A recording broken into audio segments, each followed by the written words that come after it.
What I'm looking for is the girl that's in the house. How are you? I'm gonna rape her and kill her. It's a viral video that is so chilling, it puts an entire neighborhood on edge. Lock the door, check the deadbolt just in case a stranger knocks on your front door.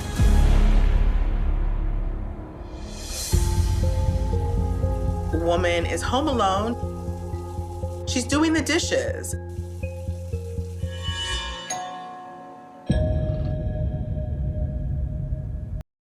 I just rang your doorbell because I have a couple questions for you. This creepy guy is standing at her door, just something like out of a horror movie. I just have a couple questions for you. Are you sure? Are you positive? I just have a couple questions for you. Repeating the same line over and over. Are you sure? Are you positive? Are you sure? The woman is terrified. She has no idea who this strange man is. Are you sure? She frantically dials her husband, who immediately hangs up so he can patch into the doorbell intercom. So, who are you? What? Yeah? Who are you? Her partner must be feeling so helpless. He's not home, and he's having this conversation through the Ring doorbell. Who are you? Hey, I just had a couple questions. I just wanted to ask you about what I'm looking for is for the girl that's in the house to come out here because I'm going to rape her and kill her.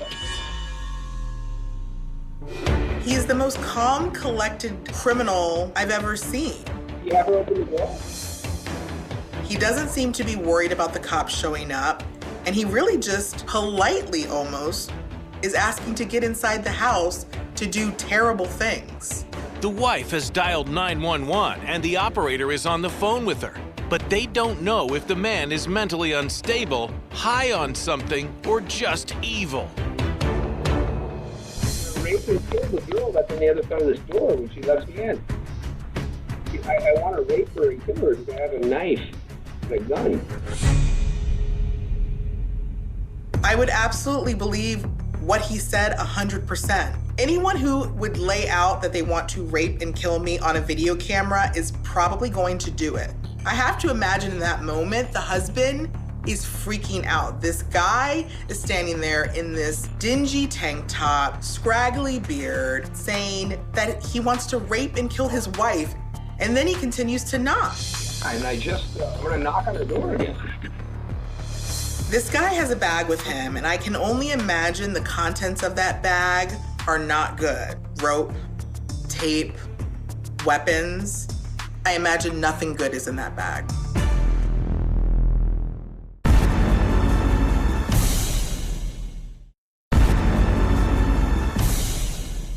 I have a knife and a gun. And I'm gonna knock on the door again. After making ominous threats, the man suddenly backs away.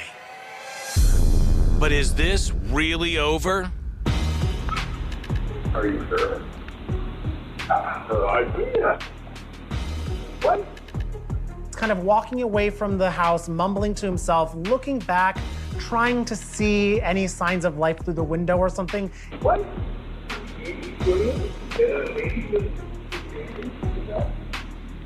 He doesn't appear to have a phone or earbuds in, so who could he be talking to? Not knowing who the man is or where he went is harrowing. But at least his face is captured on the doorbell camera. That same evening, this woman who was in the home immediately posts this to social media.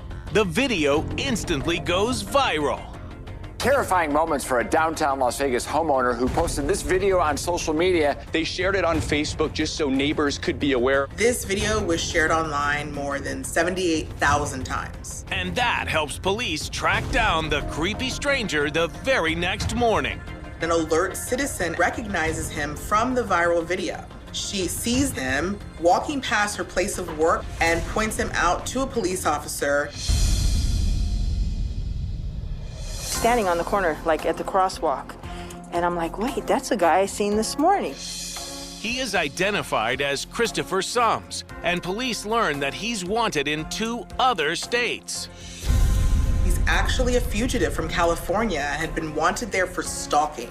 Sums is hit with multiple charges, including aggravated stalking and coercing with threat of force. He's ordered to get drug and alcohol counseling, but is found competent to stand trial and sentenced to up to 5 years. The woman he terrorized asks for privacy, but Karen Stewart, who is responsible for his arrest, is publicly honored. Citizens being recognized for protecting our community. People were creeped out by this video and wanted him arrested, so they were going to look for him however they could find him, and they did just that. In New York, another woman is also confronted by frightening strangers as her 3-year-old watches. As a mom, it would 100% have an impact on me.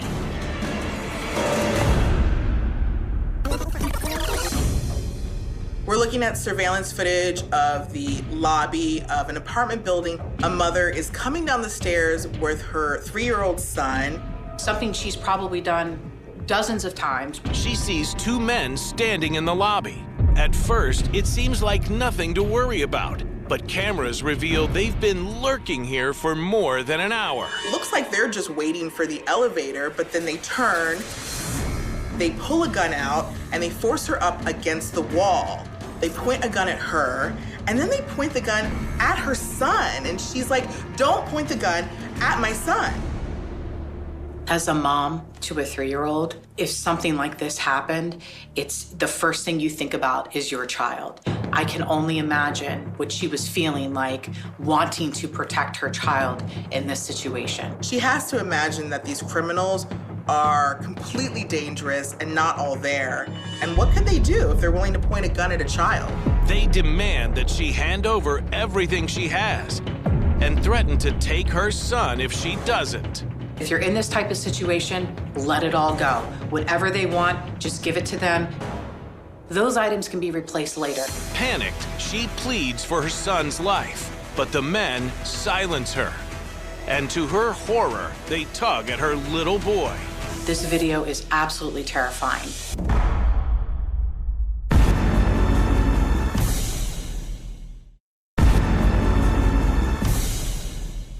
With a gun pointed at her toddler, the petrified mom hands over her car keys, phone, and the cash in her wallet. And after a few nightmarish seconds, the men suddenly flee. It could be possibly that they were waiting for the right person to victimize. And in this case, this is a mom who is holding the hand of her child. And that may be why they chose her. To make their getaway, the men steal the mother's car. But first, they do something puzzling. When they get to the car, they actually take the car seat out. Why they would take the time when they're stealing an actual car to remove the car seat, who knows?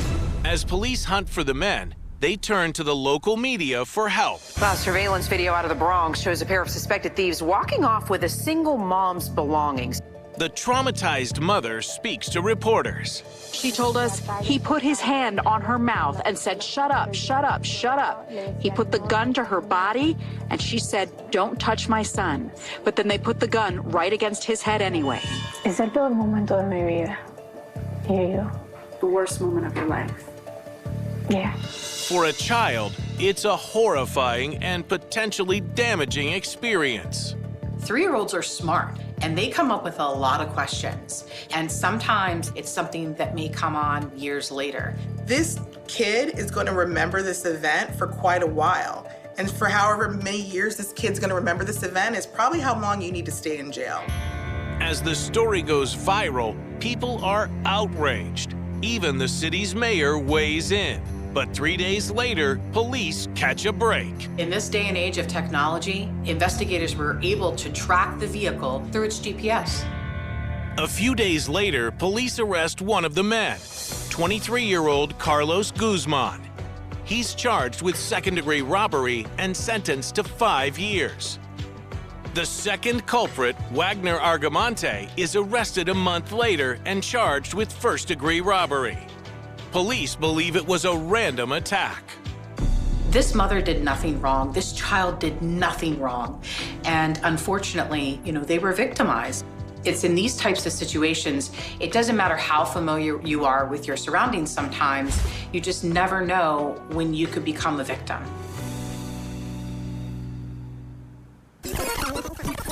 And that's exactly what happens to this man in Maryland. Gun? Yeah, he has a gun, baby. It's a brutal attack. Right in front of his family. The family saying they do not know this man. Let go! Let him go! Oh, no! Stop! Don't do it! It begins when a man and woman passing by this apartment complex see something shocking. Gun? Yeah, he has a gun, baby. They instinctively start recording on their cell phone. One of the men they are videotaping is Carlos Quezada. He's in the red shirt. He's just stepped out for the night with his family when the other man sneaks up behind him. This all starts when Carlos is exiting his apartment complex. The gunman approaches him, instructs him to put his arms behind his back.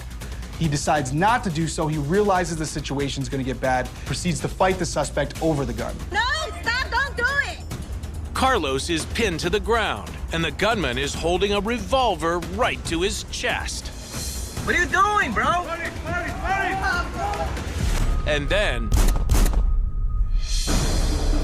the gun goes off. Carlos has been shot twice. Horrified witnesses are gathering around watching these events unfold, kind of not knowing what to do. Police are on the way, but the shooter keeps Carlos locked to the ground. Oh, no! Stop! Don't do it!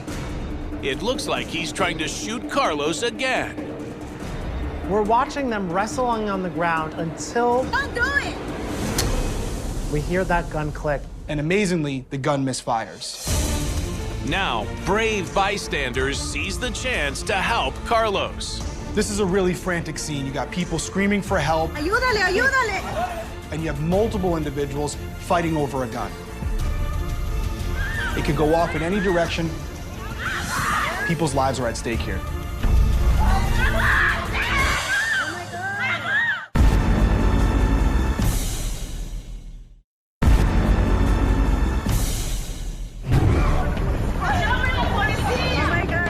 They're holding the suspect there until police arrive.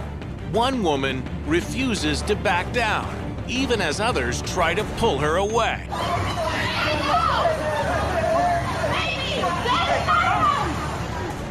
What we don't realize in that moment, though, is that that is the man's sister. And Carlos's sister is enraged. She's gonna do whatever she can to save her brother.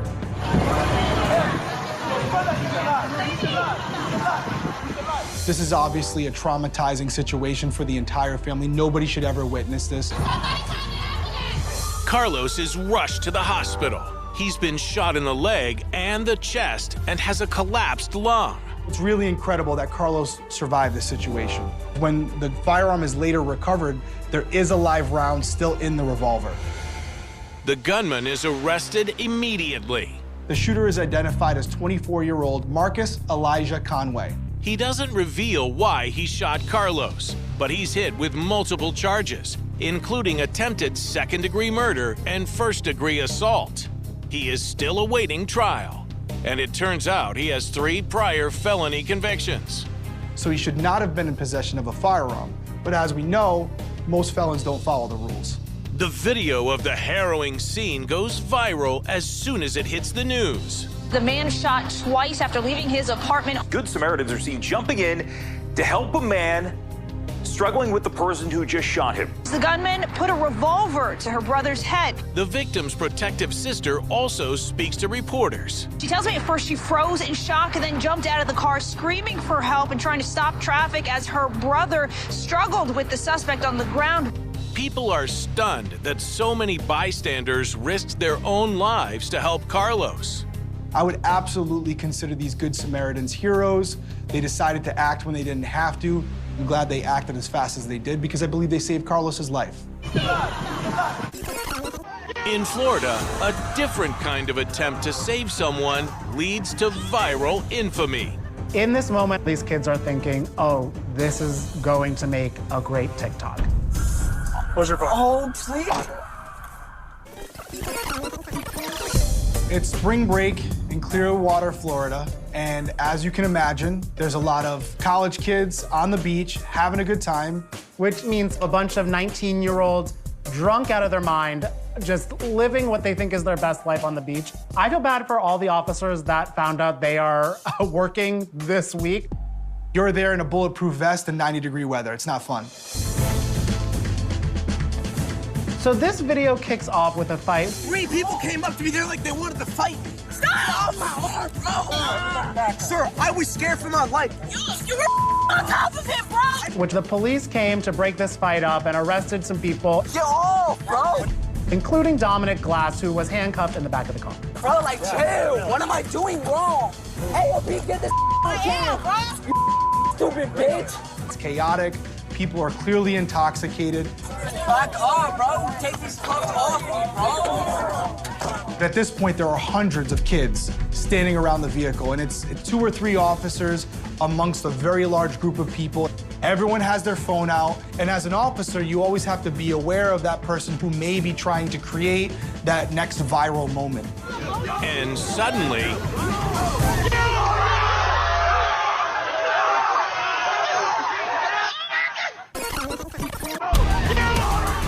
so we're watching this guy literally open a police car door to let the guy in the back escape, and he runs off. police immediately run after him, but so does the crowd. Now, at this point, it gets pretty chaotic. Everyone wants to be in on the viral moment, so he's running away while in handcuffs. I don't really know what's going through their heads right now. I don't think they know. I think they're just thinking, oh, now this looks like a lot of fun, and not, oh, we're on a crime scene.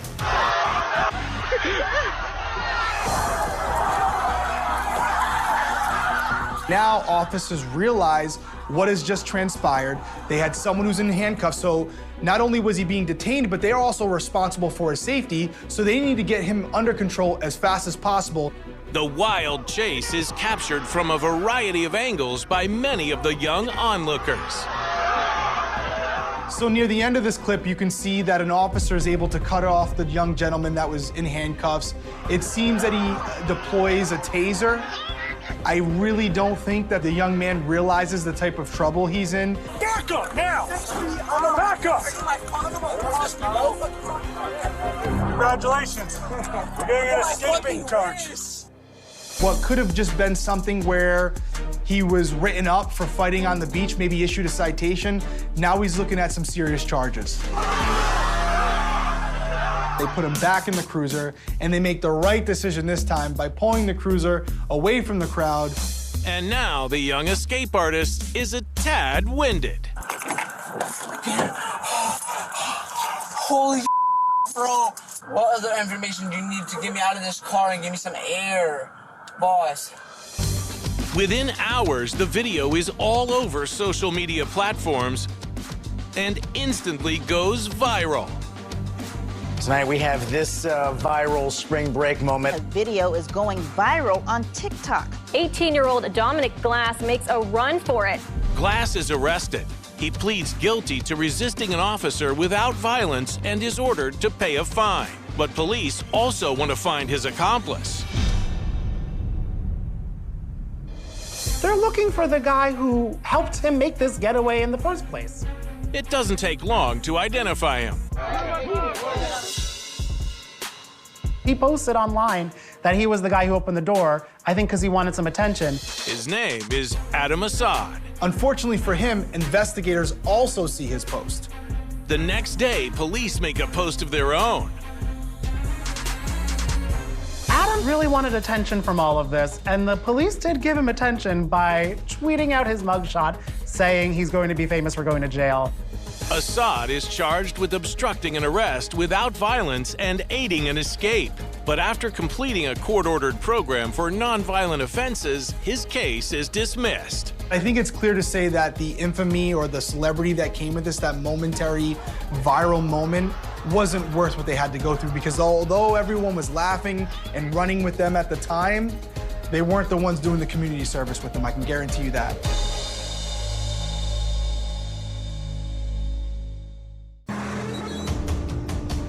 It's a bizarre incident that wreaks havoc on a quiet neighborhood.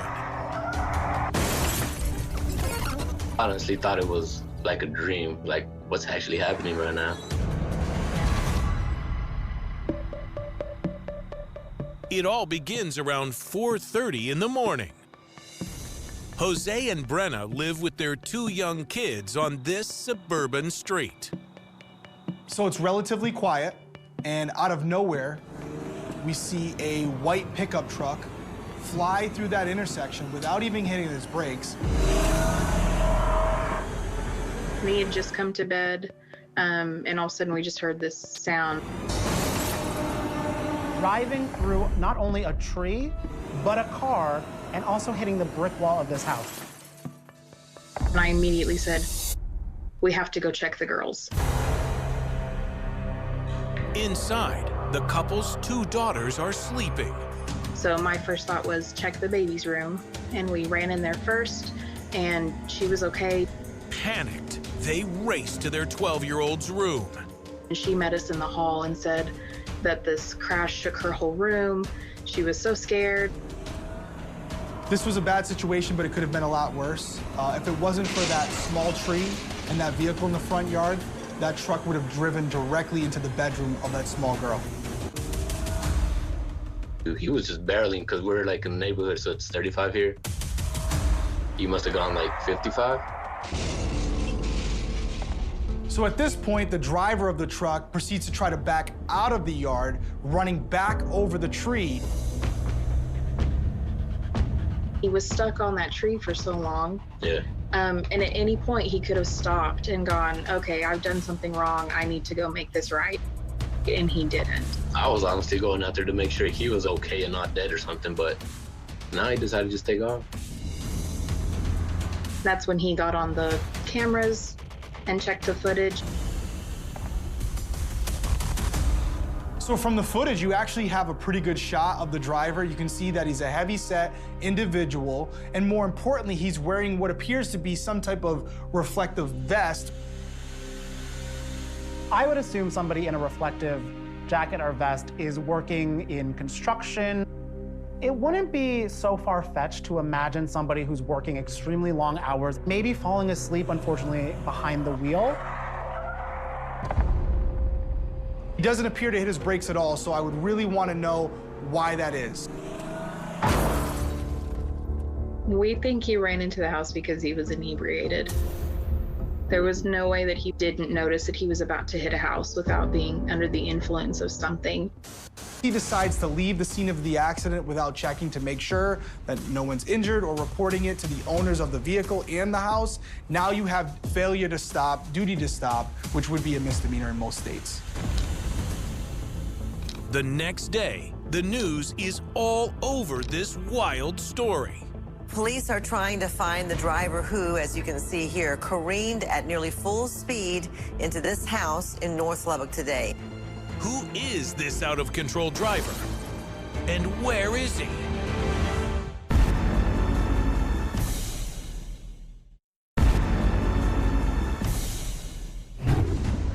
After a car careens into a house in the middle of the night, then takes off, police are determined to find the driver. Officers actually catch the driver later in the day when they respond to a domestic dispute, and as they arrive, they see the banged up truck in the front yard. There's tree branches, there's grass in the front grill.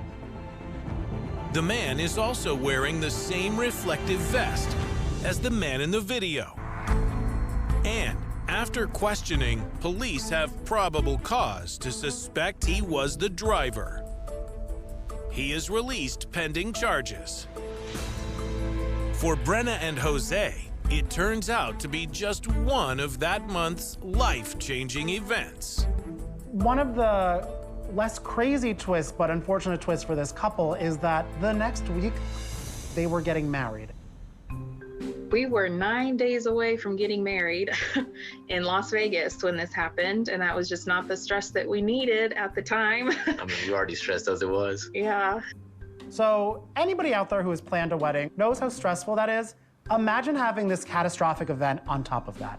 But the wedding goes off without a hitch. And number one on these newlyweds to-do list, some home upgrades. We would really like to go to Target and steal those big red balls that they have out in front and put a few in front of the house just to be safe. Yeah. I'm really glad that the residents had video footage.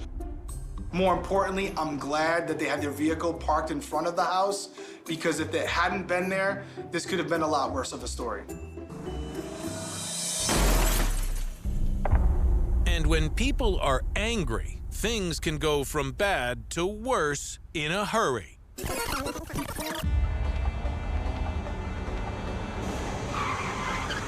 This video of a criminal who refuses to go down without a fight is an epic viral hit. I'm just like, when is the chaos going to stop? It begins in a city just outside Rio de Janeiro, where a woman stands on a sidewalk lost in her phone. She's so focused on the phone, she doesn't even notice the person on the bike right next to her. For a moment, it looks like nothing. We use our phones for everything. We probably have pictures of our ID. We have, our wallets with our credit card information. So when someone takes it, it's like they've taken a huge chunk of ourselves personally. So it is a really personal theft. And then something shocking happens. Just when you think, oh, it can't get more crazy, it gets crazier. Wow, this guy just ran over someone for a phone. That's like pretty incredible. The bike is pinned under the vehicle. The suspect starts running. Adrenaline has to be a factor here. He's up and he's running after getting hit by a car.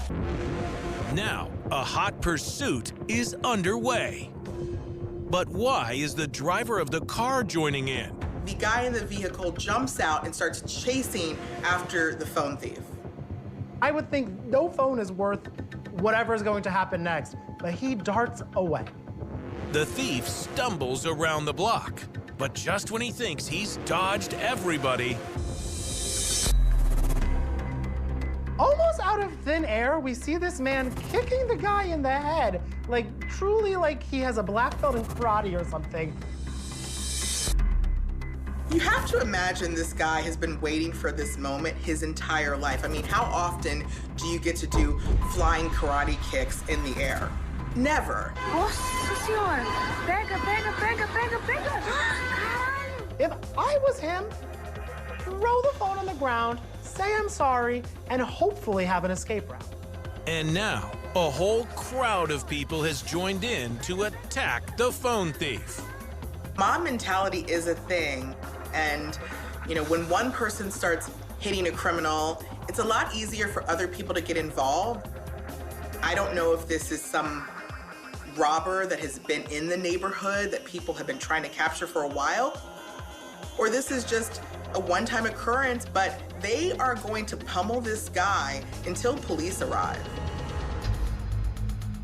I'm freaking out right now watching him being surrounded because of all the intensity going on at this point. I really don't know how this is going to end.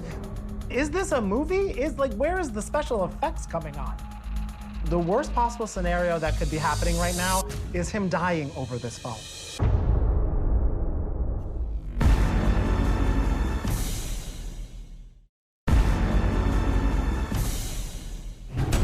When a mob descends on a man who stole a woman's phone, things start to spiral out of control. Luckily, police show up after a few minutes, and the 23-year-old suspect is treated at a hospital, then taken into custody. The thief is charged with robbery. Local news reported that the suspect had a gun and it fell to the ground, but that somebody picked it up and took it away, so the gun was never recovered. And there's a surprising twist. Remember that driver who rammed into the thief after he snatched the woman's phone? Turns out we discover that is not just a random driver, it's her boyfriend who was arriving at the same time. The video caught on local security cameras is posted all over the internet and racks up more than 9 million views. A lot of people on social media commend the woman's boyfriend for coming to her rescue. The boyfriend has to feel like he's the hero in the situation. But why was he so scared about his girlfriend's phone being stolen? Was there something on that phone he didn't want other people to see? Whatever the boyfriend's motive was, this criminal should consider himself lucky. This could have possibly turned into a much more deadly situation. If the mob had decided that they wanted to have street justice, they could have ended his life. I don't think he even was realizing all of this was gonna happen from stealing a phone. Other crooks seem to forget that there are cameras everywhere. This is a bold arson, recorded from the moment it begins. I mean, everyone should get a doorbell camera after this. Almost everyone has a doorbell camera these days. Sometimes they capture life's funniest moments. But in this case, we see horror unfolding in real time.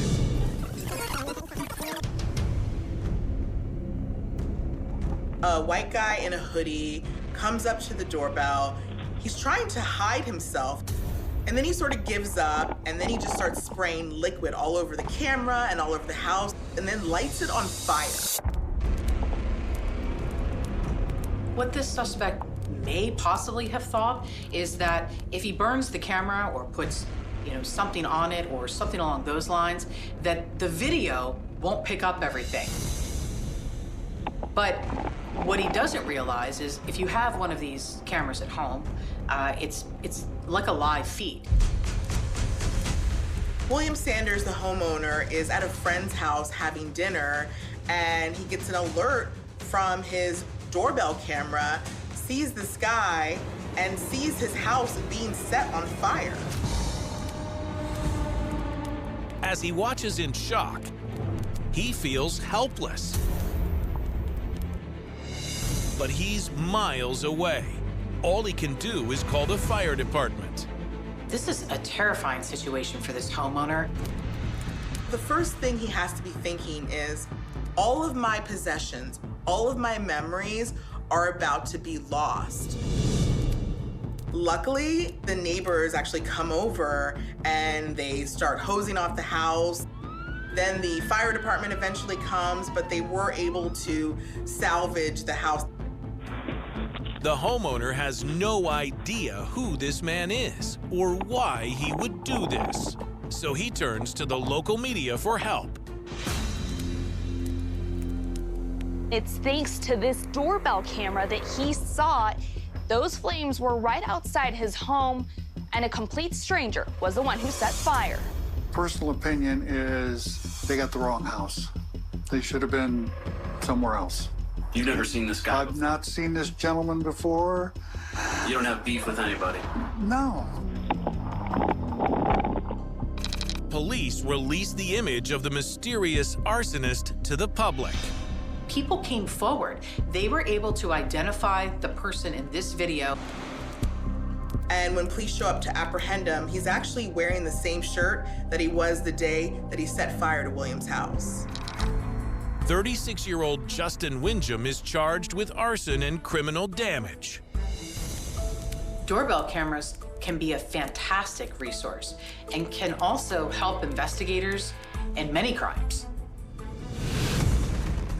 And in William's case, that camera prevented what could have been a complete tragedy. William's front porch could be replaced. Thankfully, he still has all of his memories inside of his house. And that day, no one was injured. That's the best news of all. Another porch crime in Canada turns into a nightmare for the would-be thief. Yeah, it's done. You're done. Oh, please, now!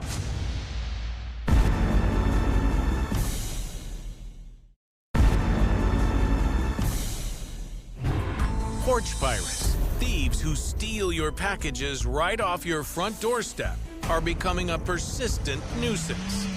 You're done. It's happening in every neighborhood all over North America.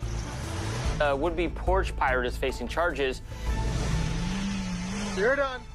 Cops is coming.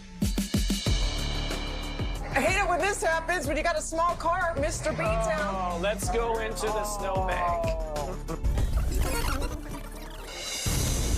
4 days into the new year, a couple just outside Toronto wakes up to the sound of someone at their door.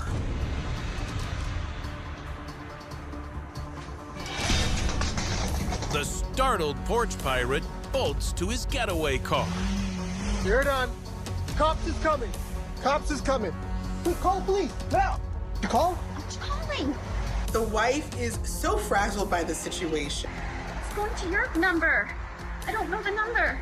She's like, I need to call the police, but what's the number to police?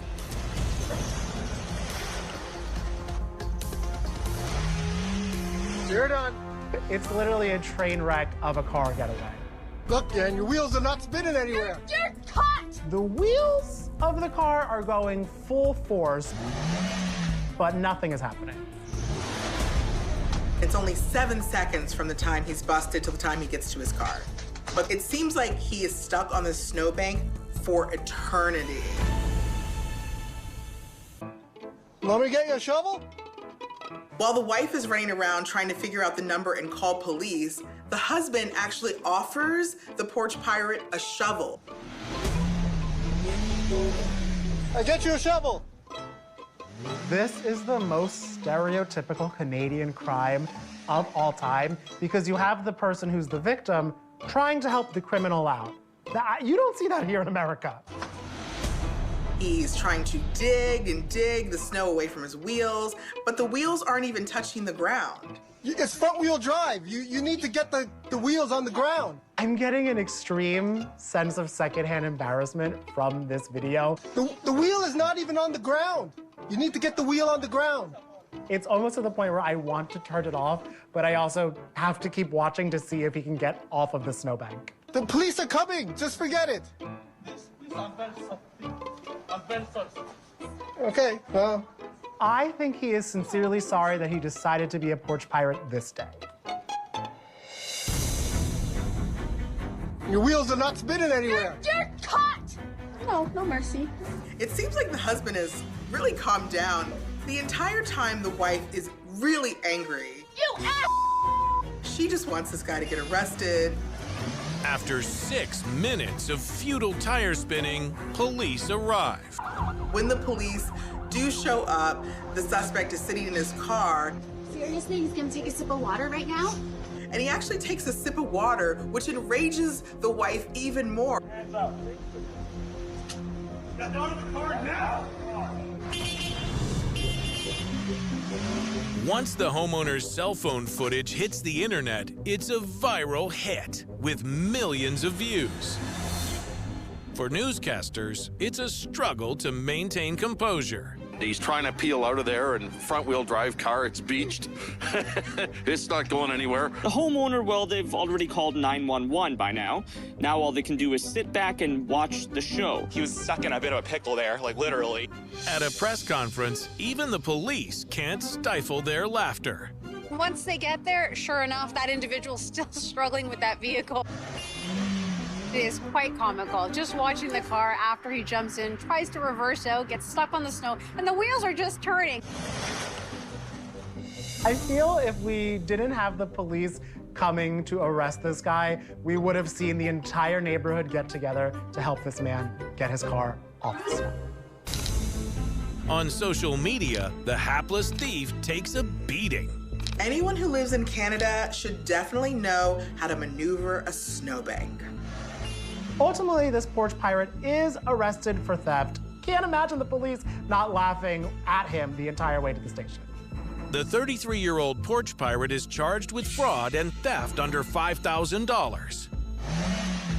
If I was this porch pirate, I would have just stayed home or waited for spring.